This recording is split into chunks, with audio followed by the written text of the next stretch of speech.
Hi, everyone. Welcome to today's webinar, COVID-19's Impact on Mental Health and How Communities Can Move Forward. My name is Emily Scahill. I'm the Manager of Public Education and Awareness at Mental Health America's National Office, and I'll be moderating today's webinar. Mental Health America has been working with the CDC Foundation on some COVID response activities, and we're very excited to be bringing you this webinar together today. Some notes before we get started. We are recording this, and I'll send the recording and slides out to all registrants within the next week.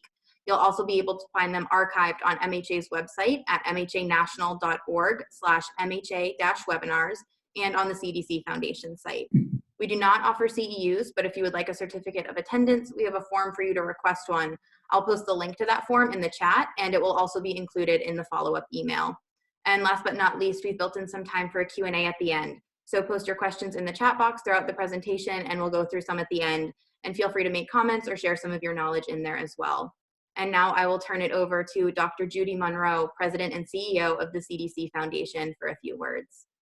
Well, thank you, and good afternoon, everyone. I'm so pleased to be with you for this great webinar. The CDC Foundation is very excited to collaborate with Mental Health America on today's program. Given that mental health has been a challenge for so many people during this pandemic, mental health is an area of particular importance right now.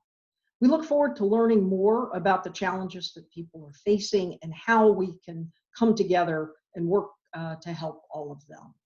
I'd like to share a little bit about the CDC Foundation. We are an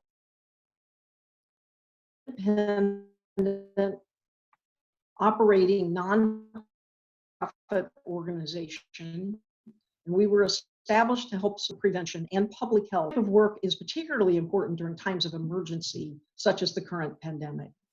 In our COVID-19 response work, we have hired more than 1,000 surge staff to help health departments across the country.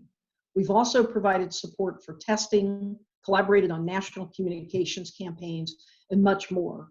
Importantly, we're also supporting the work of community-based organizations through a series of webinars, as well as a web resource page targeted specifically to CBO work in the COVID-19 response. We're also so pleased to be joined today by the project leader for How Right Now, an initiative the CDC Foundation is supporting to provide mental health assistance during the pandemic. The How Right Now campaign, developed by NORC at the University of Chicago, provides resources that support mental health and offers ways to cope with COVID-19 related stress. Many national, community, and professional organizations are taking part in the How Right Now campaign, including Mental Health America. Among many other things, the How Right Now website asks you, how are you feeling? And then directs you to resources to help alleviate emotions like fear, grief, anger, and loneliness. We're pleased that these resources will be shared with you on today's webinar. So Emily, thanks for your partnering with us for this event today, and now back to you. Wonderful, thank you. So in the interest of time, I will just very briefly introduce our three presenters for today. First, we have Maddie Reinhardt. She is the Senior Director of Population Health at Mental Health America. She manages the online mental health screening program, which has served nearly 8 million individuals and is responsible for the rapid analysis and dissemination of data for COVID-19 response. Maddie has a master's in public health with a concentration in law, policy, and ethics, and has a particular interest in applying data-driven public health approaches to the prevention of mental health conditions. Dr. Amelia Burke-Garcia is a program area director in the public health department at NORC at the University of Chicago. Dr. Burke-Garcia is a seasoned health communications professional with nearly 20 years of experience and specific expertise in developing and evaluating digital health communications campaigns and intervention studies. Currently, she is leading How Right Now, a communication initiative aimed at increasing people's ability to cope and be resilient amidst the COVID-19 pandemic. And last but not least, we have Robert Davison, CEO of the North Jersey-based Mental Health Association of Essex and Morris. He manages the overall operations of a comprehensive community mental health facility that each day serves over 1,800 individuals and their families who are facing mental health challenges. MHA of Essex and Morris has quickly adapted when the pandemic began and has continued to effectively serve the needs of their community throughout this crisis. We're so excited to have everyone with us today, and I will now turn it over to Maddie to get us started. Thank you, Emily, for that introduction. And thank you all for having me today and giving me the opportunity to talk about what we've learned about COVID-19's impact on mental health in the US from the responses of people seeking help online through the MHA screening program. Next slide. First, I'll give a very brief introduction to Mental Health America. So Mental Health America was founded in 1909 by Clifford Beers, a person with lived experience with bipolar disorder, and is now the nation's leading community-based nonprofit dedicated to addressing the needs of those living with mental illness and promoting overall mental health with a focus on prevention and early intervention. Next slide. And we focus on prevention and early intervention because one of the problems that we've faced in the mental health care system is that we're trapped in stage 4 thinking. So when we think about cancer, heart disease, or diabetes, we don't wait years to treat them. We begin with prevention. And when people are in the first stages of those diseases, we try immediately to reverse their symptoms. We would never tell them that they need to wait for their illness to reach stage 4 or a point of crisis before we provide care. And we need to do the same for mental health conditions. But right now, we often do ask people to wait until they reach a mental health crisis before we intervene. So we need to start acting before stage 4. And that's a large part of our mission, to promote mental health as a critical part of overall wellness, including prevention services for all, early identification and intervention for those at risk, integrated care services and supports for those who need them, with recovery as the goal. Next slide.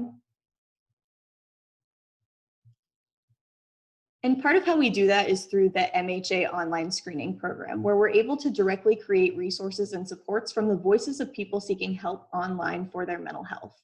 The MHA screening program is a collection of 10 free, anonymous, confidential, and clinically validated screening tools that allow people to explore their mental health concerns online. So these are the same tools that would be used to screen for mental health conditions in a provider's office, but we've put them online, where we found people often search for answers when they're first experiencing a mental health condition. So we can meet people with immediate results and resources where and how they're searching for them. And since its launch in 2014, over 7.5 million people have completed a screen, making this the largest data set ever collected from a help-seeking population for mental health conditions. It's also one of the largest data sets collecting national mental health information in real time. So we're able to use these data to make decisions based on how we can see people screening right now, often long before they would present to a provider. Next slide. And the results of these screens help us understand people who are struggling. So they help us answer questions like, what are the mental health challenges people are facing right now? Why are they coming to our site to take a screen? And how can we best provide them with resources and supports that are relevant to them? So we're basically asking, are we serving people well with what we have? And if not, how can we figure out how to serve them better? So when people take a screen, they first complete the tool for a specific mental health condition, and then they're given a few optional demographic questions. No one has to answer these questions to receive the results of the screen. They can skip all of them if they'd like, but most people do end up answering them. And these cover standard demographics like age, gender, and race or ethnicity. But we also ask more specific questions, such as whether people identify with special populations like LGBTQ+, mothers, veterans, students, and caregivers. We ask whether they have any other co-occurring chronic health conditions, and questions about previous treatment to see where they are in their experience with their mental health and in their treatment journey. So I can talk through some of this data now. As I mentioned before, these data represent a help-seeking population because most people find the screening tools from Googling their symptoms and actively looking for resources. Because of this, we find that about 2/3 of individuals who take a mental health screen score at risk or with moderate to severe symptoms of a mental health condition. We also find that our screeners are generally more likely to be female and more likely to be young. So about 42% of screeners in 2020 were ages 11 to 17, and 73% were under age 24. And in 2020, we also found that our data, while representing a population more likely to be at risk for mental health conditions, was consistent with increases found by other national surveys, such as the US Census Household Pulse Survey and CDC research findings. Next slide. We also found that in 2020, screeners were even more likely to screen at risk for mental health conditions than in previous years, and were less likely to have ever received a mental health diagnosis or any kind of mental health treatment or supports before. So among people who screened at risk for a mental health condition, 64% reported that they had never received any mental health treatment or support, compared to 57% in 2019. And that really indicates that this year, MHA screening was reaching an even greater number of people with mental health information and resources for the first time. Next slide. We also found that the number of people looking for help increased dramatically in 2020. So over 2.6 million people took a mental health screen last year, which was a nearly 200% increase over the number of people who completed a screening in 2019, and was the highest number of completed screens in a year since the launch of the program. Next slide. And even with that increase in the raw number of people taking screens, we saw the percentage of people screening at risk increase as well. So this means that the increases we're seeing weren't just from increased media attention during COVID-19 or the growth of the screening program, but that it really represents an increase in mental distress throughout the country. The largest increases in the percentage of people scoring positive or at risk from 2019 to 2020 were for parents and youth, which I'll discuss more in a little bit, the increasing mental distress among youth. But that was followed by increases in PTSD, anxiety, and alcohol or substance use. Next slide. And we not only saw increases on average from year to year between 2019 and 2020, but we could see monthly increases in the percentage of people scoring at risk from the beginning of the pandemic in March through the end of the year. So here you can see since March, the proportion of people who took a depression screen and scored with moderate to severe depression remained above pre-COVID-19 levels. And in November, it reached the highest rate that we had seen in 2020 at 87%. We also saw the highest rates of people scoring with symptoms of moderate to severe anxiety in November and December, with 81% of people scoring with moderate to severe symptoms. Next slide. We can also see that the COVID-19 pandemic is affecting the mental health of young people particularly severely. So throughout the pandemic, 11 to 17-year-olds have been more likely to screen for moderate to severe anxiety and depression than any other age group. On average, 91% of 11 to 17-year-olds who took a depression screen in 2020 scored for moderate to severe depression, and 84% who took an anxiety screen scored for moderate to severe anxiety. Next slide. Suicidal ideation is also being reported at extremely high rates. Since June, rates of suicidal ideation have been higher than we've ever collected from the screening program since its launch in 2014. Overall, 37% of individuals who took a depression screen in 2020 reported frequent suicidal ideation, which was 6% higher than the average rate of suicidal ideation in 2019, and totaled nearly 350,000 people with thoughts of suicide or self-harm last year. Next slide. And consistent with what we saw with rates of anxiety and depression, youth ages 11 to 17 also had the highest rates of suicidal ideation of any other age group. Overall, 51%, so over half of all depression screeners ages 11 to 17 reported frequent suicidal ideation, which was over 15% higher than the rate of suicidal ideation among 18 to 24-year-olds who had the next highest rate. And it totaled nearly 160,000 youth. We also find that rates of frequent suicidal thoughts are higher among people who identify as LGBTQ+. So among LGBTQ+ suicidal thoughts. Next slide. There are also differences in the rate of people experiencing suicidal ideation across race and ethnicity, highlighting distress among Black and Indigenous populations. On average, thoughts of suicide or self-harm are highest among Native American or American Indian screeners, with 46% reporting suicidal ideation in 2020, a 7.5% increase from 2019. Rates of suicidal ideation also increased 7% among Black or African American screeners from 2019 to 2020, representing the second largest increase across race and ethnicity. Next slide. So as we moved further into 2020, we had been seeing the rates of mental health concerns increase, but we wanted to know more about exactly what was driving it so we could create resources and supports that would be most helpful for people following screening. So in April, we added a question to our demographics that asked about the top 3 things contributing to the person's mental health concerns as they were taking a screen, and began to track changes in those concerns over time. So throughout the year, we found that feelings of loneliness and isolation were cited by screeners as a major reason for their mental health struggles, with 71% reporting that loneliness was one of the top 3 things affecting their mental health. This was followed by 53% reporting past trauma and 42% reporting relationship problems.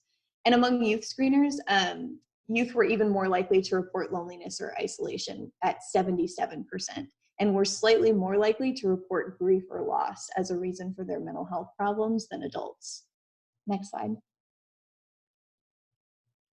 We can also see notable changes over time. So the 2 the most variability throughout the year were coronavirus and current events, which we specified included news and politics. So worry about coronavirus was highest at the beginning of the pandemic, with 33% of individuals reporting it as a top 3 contributor to their mental distress. But in June, as increased media attention, awareness, and protests began in response to racial injustice and police brutality, there was a 7% increase in people reporting current events as one of their 3 main concerns, mirrored by a 7% decrease in those reporting coronavirus. Current events were then reported as a main concern more often than COVID-19 from June to October 2020. But in November and December, those citing current events began to drop, reaching an 8-month low of 24%. So we're able to see and respond to changes in people's mental health in direct response to some of these events in the country. Next slide. We've also seen that these concerns do not affect everyone equally, and the differences reveal some of the inequities that Black, Indigenous, and people of color are facing in the US that directly affect their mental health. So Black or African American screeners who screen positive for a mental health condition were 5% more likely to cite financial problems as a main concern than any other racial or ethnic group. White and Hispanic or Latinx screeners were most likely to report COVID-19 as one of their top 3 concerns, and Hispanic or Latinx screeners were most likely or have consistently reported loneliness at a higher rate than people of other races or ethnicities at 74%. And we also found that Native American or American Indian screeners are more likely to report past trauma and were 10% more likely than any other racial or ethnic group to report grief or loss as a main contributor to their mental distress in 2020. So while we're seeing each of these concerns reported widely across race and ethnicity, we can see the evidence of some of the systemic inequities that BIPOC individuals are facing and the negative impact that those have on their mental health. Next slide. So what do we do with all of this information? How can we take this and transform it into resources and supports that can actually be useful to people and that address the things that we can see here people are asking for the most, like wanting to know more, wanting to talk to someone, and just wanting help? Next slide. And these are the questions that really created Screening to Supports, which is the site of resources that people are immediately met with after taking a screen. So from 2015 to 2018, we asked people who were taking screens about what kinds of resources they wanted to receive after screening. And we found that they were interested in 4 things, which now form the 4 buckets of resources on that support side. And those are additional information about mental health, do-it-yourself tools and coping skills that people can use on their own at home, referral to treatment and more information about different kinds of treatment, and then a way to connect with others who are experiencing the same kinds of things that they were. So it's really important, and we've continued to work to ensure that we're listening and creating resources in terms of what people say they're looking for. And we also try to customize these resources based on who's receiving them by demographics like special populations, age, or co-occurring health conditions, because these resources are not always a one-size-fits-all. And it's also really important to us to ensure that we're presenting content in the same way and in the same words that people are looking for it.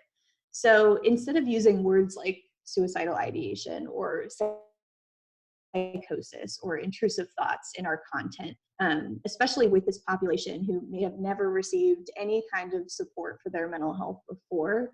We write the way people talk about their mental health with articles like, "I'm ashamed of the way I am," or "I want to die." Next slide. And during COVID-19, we've continued this same work, using all of the data and information I just presented to create resources for people who are coming to us for supports. So we've done that again to create customized resources for special populations. For example, content specifically for healthcare workers, which you can see here on the left, to help them cope with the mental health impact of their work and advocate for greater supports. And we've also continued to create more resources on screening to supports, so those post-screening resources specific to COVID-19, with new articles and podcasts in 2020 on topics like how to manage your mental health while working from home, as you can see on the right. Next slide. We've also created an entire hub on our website of COVID-19 specific resources, including resources for immediate response for people who may be experiencing mental health crises, as well as those specialized resources for populations including people with pre-existing mental health conditions, frontline workers, parents and caregivers, BIPOC and LGBTQ+ individuals, and resources for other social needs like financial support. And on that hub, we have recordings of the 35 COVID-19 specific trainings we conducted throughout the year as well, on topics ranging anywhere from information on how to decrease anxiety and build resiliency during the pandemic, to understanding how COVID-19 is exacerbating health disparities. So there really is a lot of great information on there. Next slide. And here I just have a few more resources, including the link for where you can access that COVID-19 hub, and where you can take a free mental health screen to check on your own mental health, which I really encourage everyone to do. But I just want to pause and end by stressing that there definitely is a path forward, and this data shows a growing mental health crisis in the US, but we really can use this information to invest in and generate more resources for people who are struggling. So thank you all so much for your time today in looking through these data and for your dedication to responding to the mental health needs of your communities. And I look forward to answering any questions you may have. Thank you.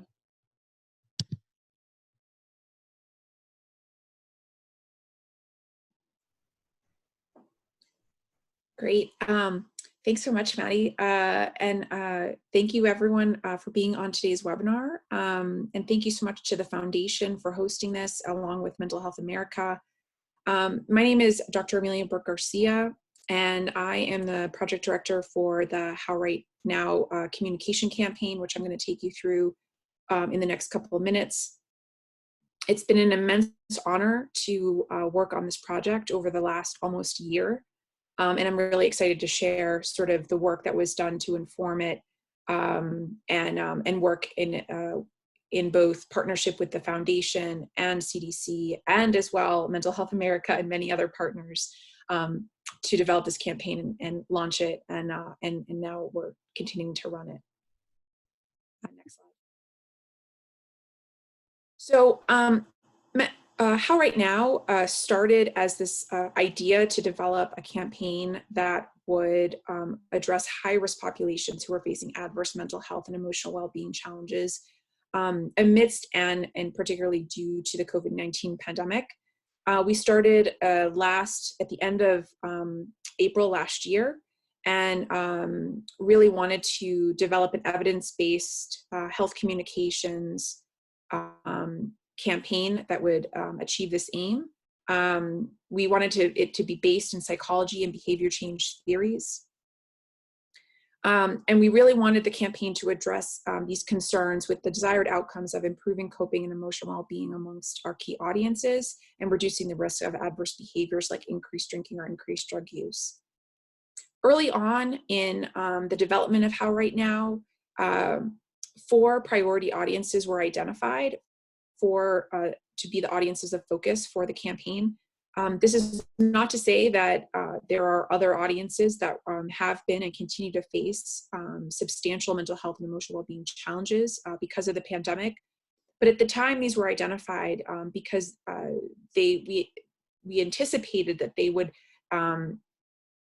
be substantially impacted, but also these were groups that were not yet having support through any other efforts that we knew of at the time. And if you could imagine, when we started this in April, we were just sort of going into stay-at-home measures, and people were still sort of figuring out, what this pandemic was going to, how long it was going to be, what the real impacts were going to be. And so there was a lot of work to be done and to uncover kind of what people were going through in that moment. So the 4 audiences are listed here. These are older adults, ages 65 and older, and their caregivers, people with pre-existing physical and mental health conditions, people experiencing violence, and people experiencing economic distress. Within each one of these, we aim to have the diverse perspectives of racial and ethnic and sexual orientation and gender identity groups represented. This How Right Now was developed, informed by rapid yet robust research, which I will take you through in a minute. And for the most part, How Right Now has been implemented as a sort of through and with partners and trusted voices campaign. It's not your traditional mass media campaign. Partnerships like the one we have with Mental Health America were foundational to the development of the campaign, and then they continue to be the main conduits for dissemination and promotion of its messages and materials. And I'll just say one thing here, and that is that How Right Now exists fully in English and fully in Spanish. So the English version, of course, is How Right Now. The Spanish is Que Hacer Ahora. And you can, I'll take you through the websites in a bit, but if you go to quehacerahora.org, all of the resources and materials have been transcreated in Spanish for Spanish-speaking communities. Next slide. So what did we do to develop How Right Now? Between late April and early July, we, as I mentioned, conducted rapid yet robust formative research. I'm not going to take you through all the details here, but this slide does provide you sort of a sense of scale and scope for what we did during that 3-month period of time. But it did include an environmental scan, data distillation. So at the time, there was, not a lot of research on COVID. We now have a lot of more research on COVID and know a lot more about it than we did about a year ago.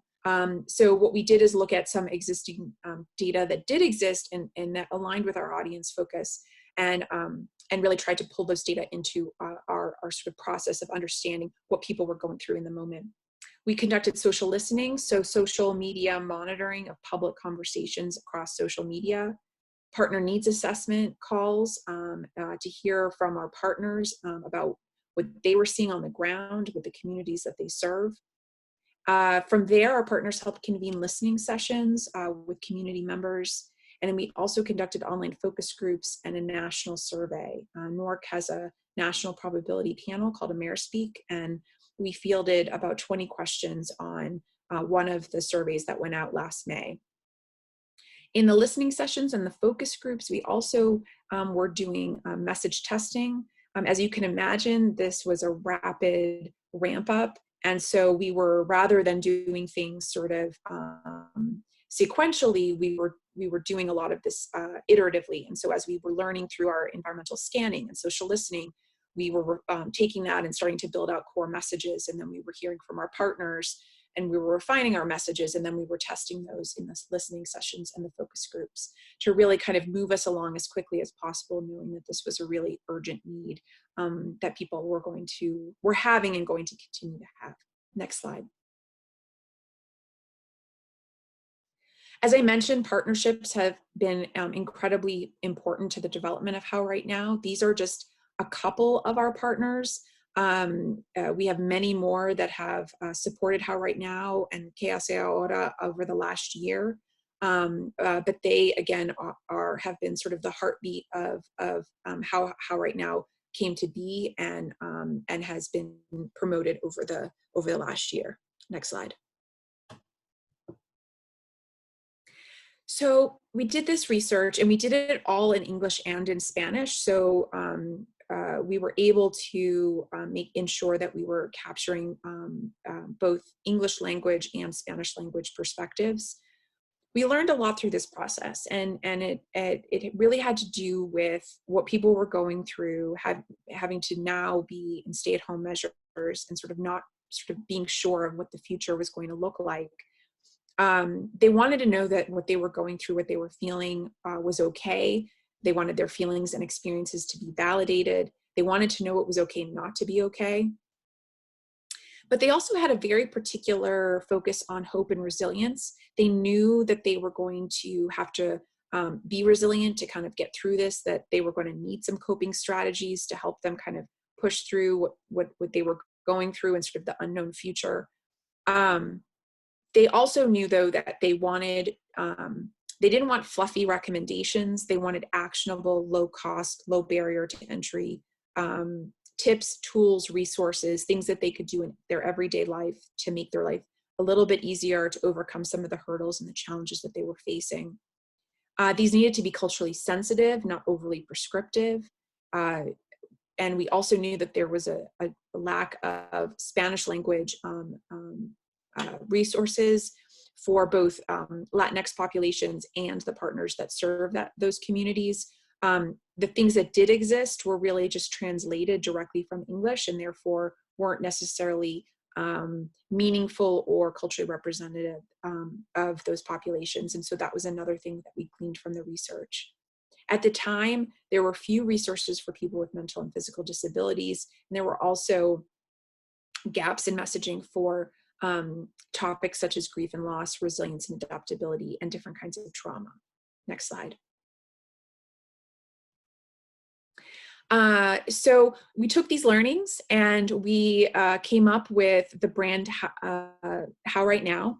And what we wanted to do was make sure we didn't reinvent the wheel. We wanted to leverage all the great work that had already been done by many of our partners, by many of the federal agencies, and then help fill gaps where they existed. And so all of this turned into this web portal that really addresses this one core question, which is, how are you feeling?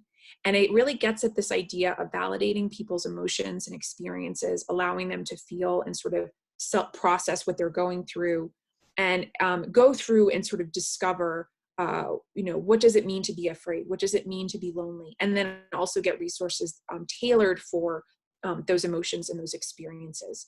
And so when you go to each of these emotions, there is a one-pager. It also exists in HTML for accessibility, around what each emotion is, what it means when we're experiencing this. And all of these resources and all of these tools have been vetted by, we have a team of clinical psychologist experts that have worked with us along the way to make sure that we were sort of messaging all of this from the evidence base, and that it was also easy for people to understand, read, and absorb. Next slide. We have currently 4 sort of main groups of content. We started out for launch with our promotion and coping content. Our promotion content is sort of How Right Now, Que Hacer Ahora, promotional pieces. We have social graphics. We have a few launch videos that feature real people that our partners connected us to, talking about their experiences. Though the launch videos exist in English and in Spanish. We have drop-in newsletter copy. This was really aimed at helping partners and other stakeholders take these messages and use them in their own environments and own channels as appropriate and as best suited for their audiences. But we also recognized that we wanted to do some support directly to consumers. And so we have a series of coping resources, and those include those emotion one-pagers that I mentioned just on the last slide. But it also includes a series of social graphics, and the social graphics fall into sort of 2 main categories. The first is supporting mental health and emotional well-being. There are a number of key messages that were tested in our research that we use based on the audience focus for the content. But we also knew that the mental health supports and the mental health needs of these communities really were also, they may have been there before, but COVID was exacerbating them. And many of them were tied to sort of this worry and fear and anger perhaps around basic needs. So people who had lost their jobs or were being furloughed or underemployed, people, who had COVID-19 has exacerbated food insecurity. So the need for food banks and access to those kinds of services became incredibly important. And also, of course, trauma. And we just heard the data from Mental Health America on suicidal ideation. Those kinds of needs were also really present in our research. And so we have this sort of basic need set of coping resources that direct people, not at all to how right now. I mean, somebody can see how right now brand their list mentioned, and the image second from the left is one of them. But we really wanted to drive to resources like job banks, food banks, crisis lines, hotlines, tip lines, in order to make sure that we weren't being tone deaf with a message around mental health when somebody was in real crisis and needed something a little bit more immediate in terms of their personal experience in a particular moment. We also heard that in our research that informal support was being heavily utilized early in the pandemic versus formal support. And what I mean by that is talking with friends and family over Zoom or FaceTime was a really critical coping mechanism that people were utilizing a lot early in the pandemic, compared to formal support or things like therapy, teletherapy, telemedicine. We've seen over time that the use of formal support has increased, but the need for informal support has not gone away. And so what we wanted to do is recognize that while this is a need, not all of us know how to start a conversation with some of the folks that we may love. It's not always the easiest thing. We also are not always the best listeners. And so we created a series of talk resources. These include a conversation guide with prompts for how to start a conversation around how you're feeling with a loved one.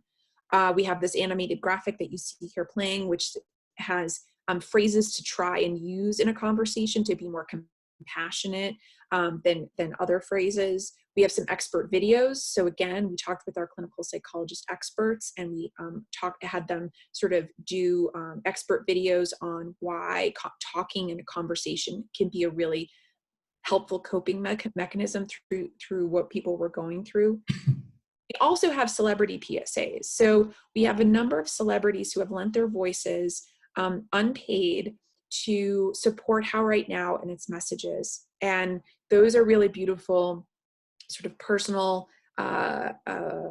testimonials from various celebrities that use sort of our talk message and to help sort of support and amplify these resources and How Right Now overall. And then finally, we knew that going into the fall and then into the winter, that this was going to be a particularly hard season for people, in part because it was the holidays and it's winter and the days are getting shorter, and the holidays can always be a challenge for folks. But of course, this was also going to be the first holiday season for people who may have lost a loved one, who may not be able to be with loved ones, who may be struggling financially or to put food on the table. And so we knew that there would be this really deep grief, need for support. And so what we did is we rolled out a series of new grief resources. And in addition, we heard two things. One is that gratitude is a coping mechanism through grief, but also we heard from people that, everyone is having a range of emotions. And there are people who may have moments of grief and sadness and loss and worry, but they also may have moments of gratitude and happiness and hope. And we wanted to make sure that people knew that while it's just as okay not to be okay, it is also okay to be okay and to have those moments of happiness despite the situation that they may be in or their loved ones are in. And so we wanted to provide also some gratitude resources and sort of using gratitude as a mechanism for coping, and also to celebrate moments when people can find real joy. So those resources rolled out towards the end of 2020, and all of these are still available on the website. Next slide. All of them exist in a partner toolkit, which you can download and have direct access to all of the graphic files, all of the drop-in newsletter copy, all of the video content. We have a partner PowerPoint template. We have a little bumper, an animated bumper on How Right Now. As you can imagine, all of our meetings have gone virtual this year. So we heard from partners that sometimes in a conference or symposium setting, there would be some time with quote unquote dead air. And so they looked for something that could run in between sessions. We have that available. All of our resources are available fully in English, fully in Spanish. The partner toolkit also exists in Spanish with access to all of these resources and materials. Next slide. And finally, I just want to close with what we're thinking about next. We are so pleased to still be working with the foundation, with CDC, and we are focusing on actually this month in March, looking at this moment of 1 year later. I don't know if some of you may have seen yesterday, there was a story on NPR where people are already starting to talk in social media about hashtag the moment they knew that their lives had changed. And so we want to both recognize the need for continued support through this time and celebrate sort of moments of resilience that Americans have gone through and may continue to go through. So we are rolling out, hopefully in the next week, we're waiting for final approval, some new social content and a new video, and really driving to support of How Right Now resources that can help. We also will be working with our partners, with influencers, and also our celebrities to do some additional pushes. And there will be more coming. This is just what's planned for this phase, this quarter of 2021, but there will be more coming in the coming months. And so we're just really thrilled to share this with you today. Thank you for your time. And next slide, and I think the next presenter.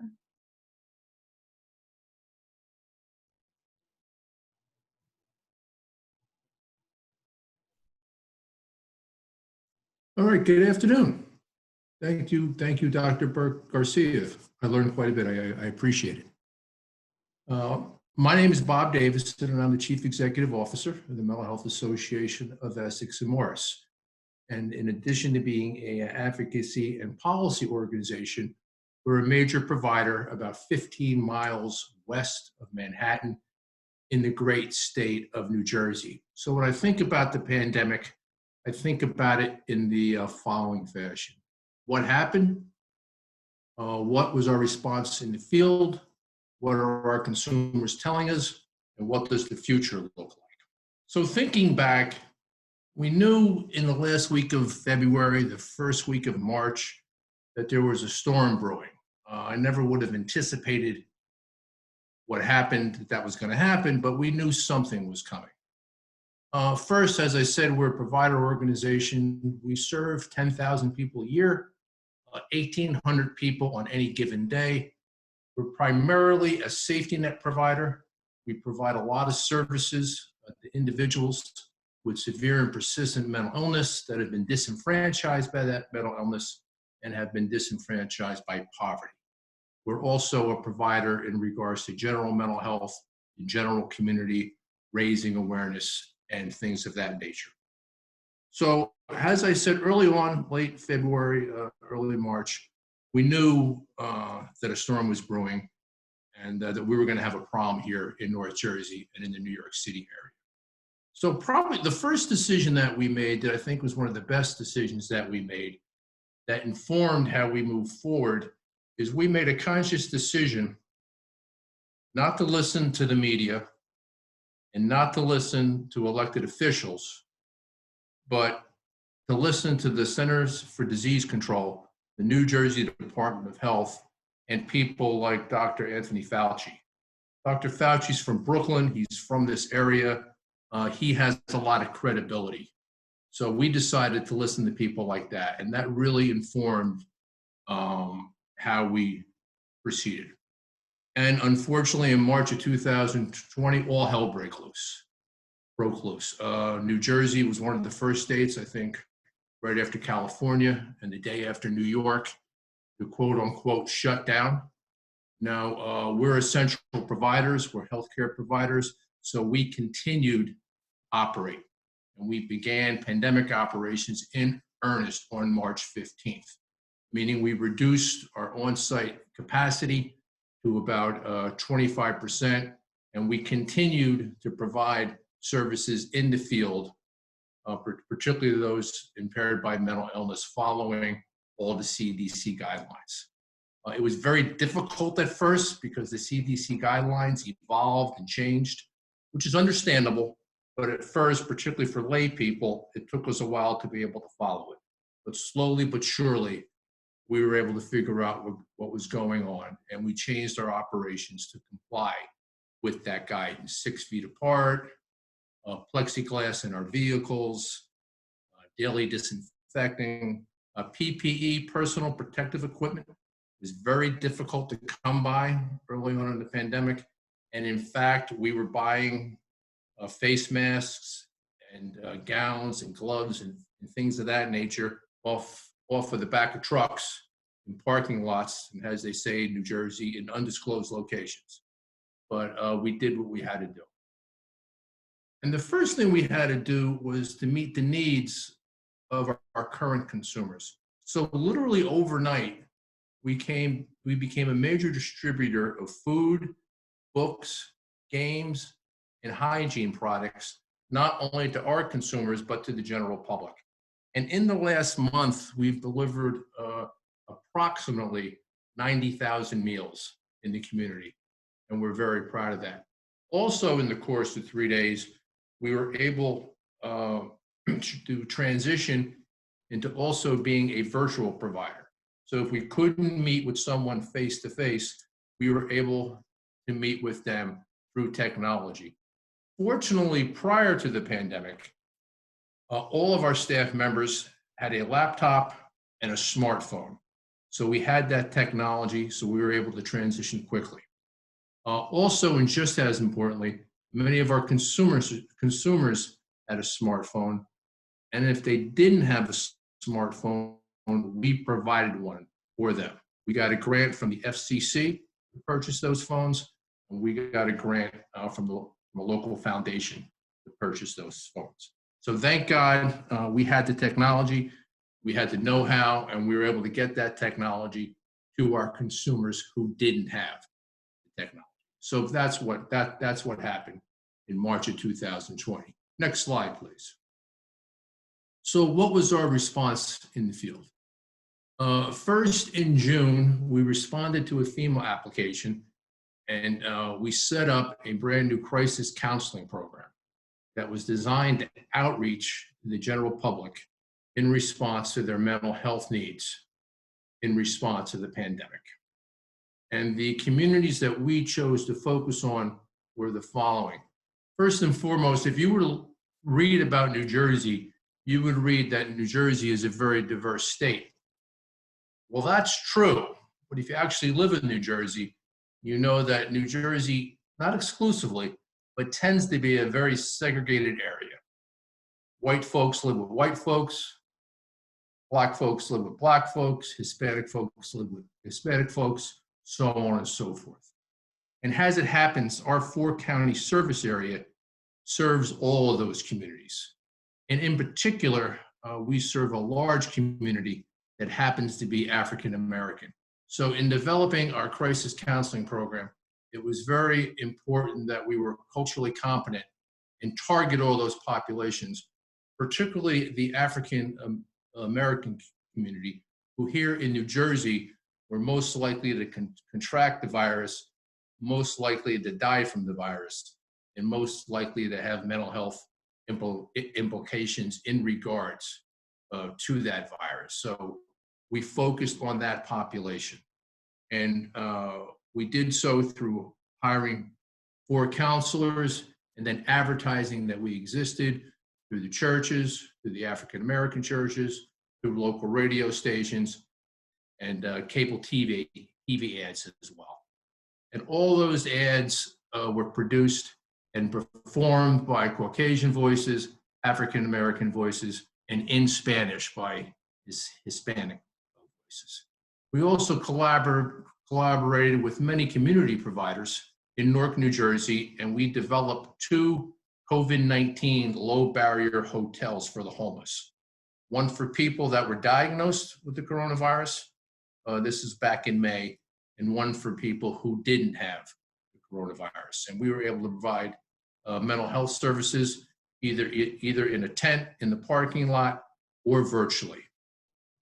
We also responded to the general population. We developed a suicide prevention division, and we hired staff to begin to do trainings in the schools and local communities in regards to suicide prevention. That also included a digital campaign that we pushed out on Twitter, Instagram, and Facebook.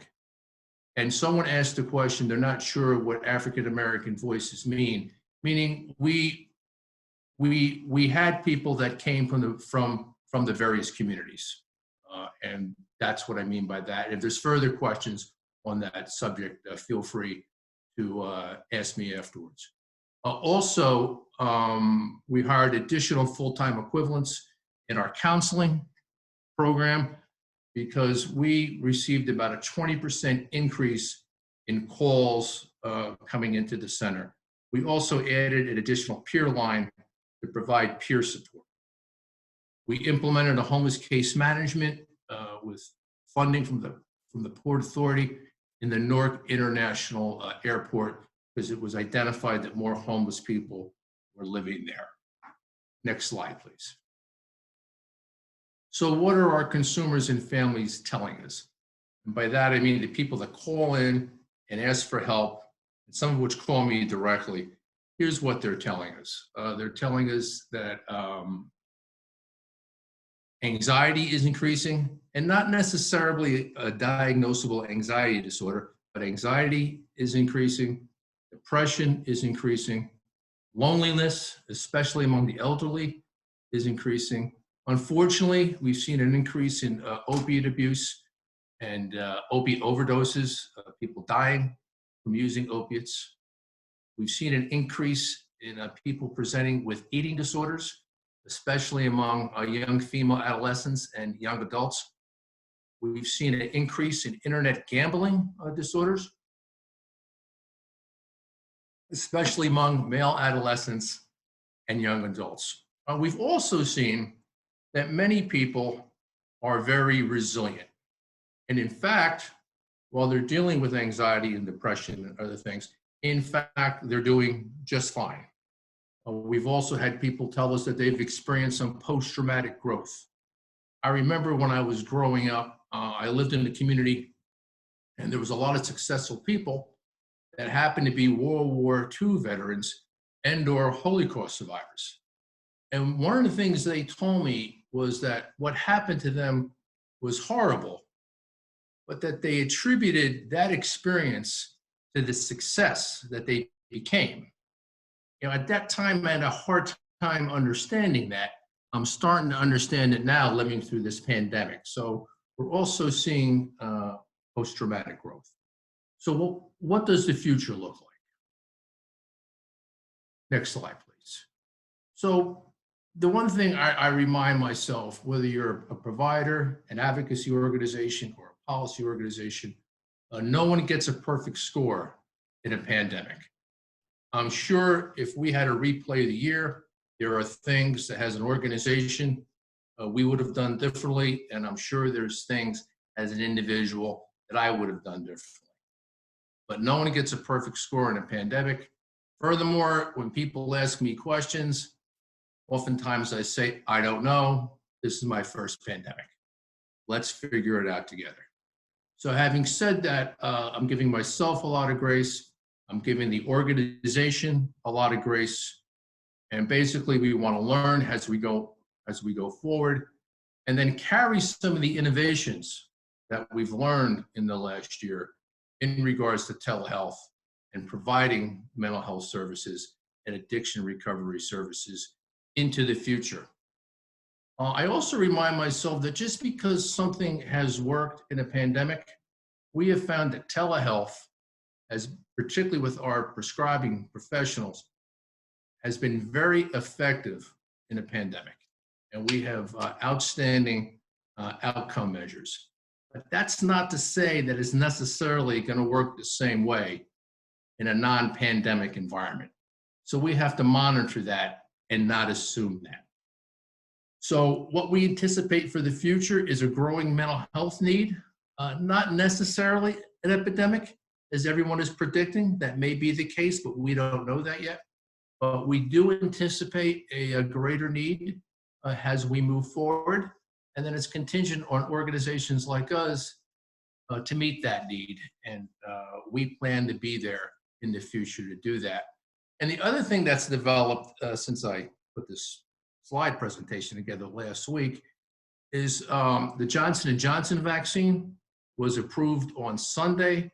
We began working yesterday with local departments of health in New Jersey that are actually going to bring the vaccine to our sites, where we're going to be able to extend the vaccine to our consumers who want the vaccine. We're very excited about that. As I said before, we work with a lot of people that are homeless or live in substandard housing or live alone. And the idea that we could provide the vaccine for them, provide transportation to our site where they're comfortable, and give them that vaccine is very heartening. And we look forward to that. So thank you for your time.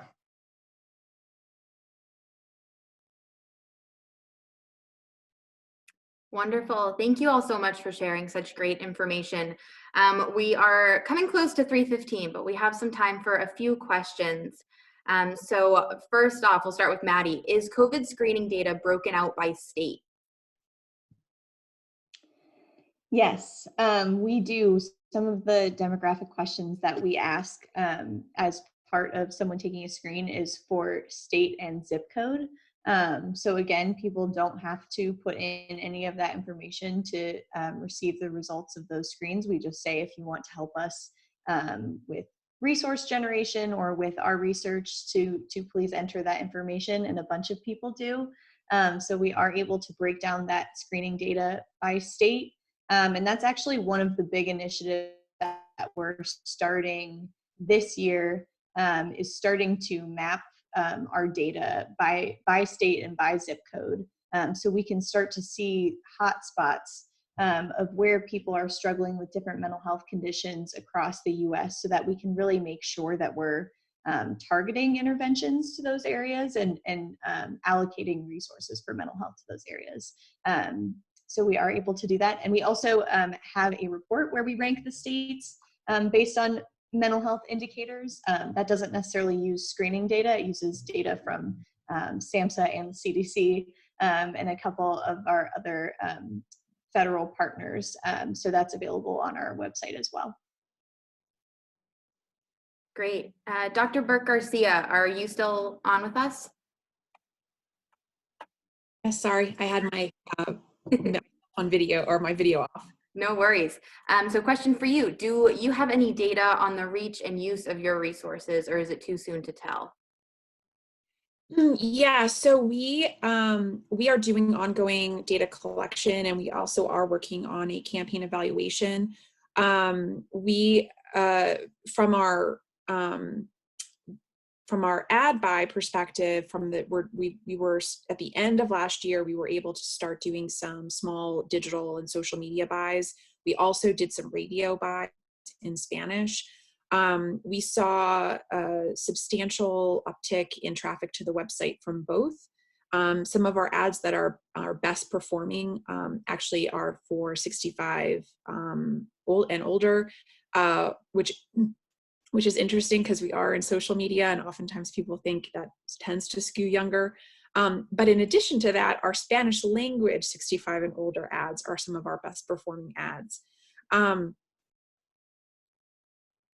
We do have reach numbers for our website traffic. I don't want to misquote you, and I don't remember them offhand, but we are doing those ongoing tracking and data collection for the reach and impact. Our emotion one-pagers are some of our more downloaded items off the website. So we're looking at what people are engaging with, and then and trying to continue to sort of update and make refinements on a monthly basis. So I hope that's helpful. Great, thank you. And last question for Robert, the big question. How did you find funding so quickly? Well, we actually worked with the city of Newark, the Newark Department of Health, Rutgers, and Rutgers Medical Center. So those are big entities here in New Jersey. They had the funding. And, we provided the mental health services in kind. The way I looked at it is there was a pandemic going on. So we just sent the staff down there and I said, we'll figure out how to pay for it later. And one of these days I'll figure out how we paid for it. Great. But there was a pandemic going on, so we sent the staff. All right, well, we'll wrap there. It's a little after 3:15. Thank you all for such a wonderful presentation, and thank you to everyone who joined us today.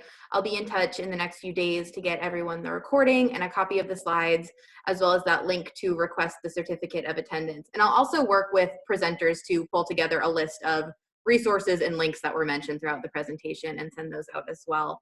But other than that, thanks everyone. Enjoy the rest of your afternoon. Thank you. Thank you. Bye, everyone.